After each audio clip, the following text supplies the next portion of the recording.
Alright, so now we have to just create our image. And to do this, this is going to be the image that's going to show on the in the ad. So we need to make it 1200 pixels by 628 pixels. So it's fairly easy. I'm going to show you in Photoshop, but you can do this in whatever program you want to use. So we're just going to go to image and then image size. And right now it's 1200 by 1200. So we want to make it 1200 by 628. So I'm going to reduce this. And then I'll make it fit on the screen. And then I want to go to image, canvas size.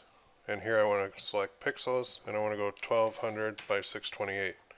Again, I'll fit this on the screen. Now you can see we've got this white here. So in Photoshop, it's easy. I just create a new layer, drag it down below, so it layers go like this will show above this layer. And then all I want to do is click on this little thing, and I want to do that's the background, so I want to do a solid color, and then I'll actually use my little eyedropper and select right here, click OK, and now I have a 1200 by 628 image that I can use. So I save this to my computer in my folder where the however you want to organize it. I organize it by fan page, but for the course it's just going to go in my course folder, and then I name it 1200 by 628. So I'll show you here. So save as.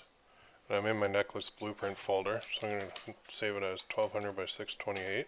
That's a Photoshop file. So now I have to go File, Save for Web. I'm going to save it as a PNG file.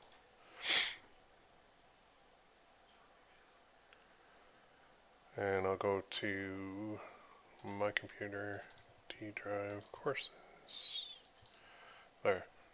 I'll save it there too.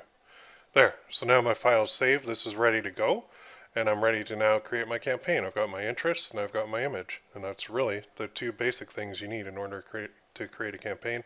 I mean, as well as the actual URL that you're going to send the traffic, so you need your sales page done too, but we've already done that in previous videos.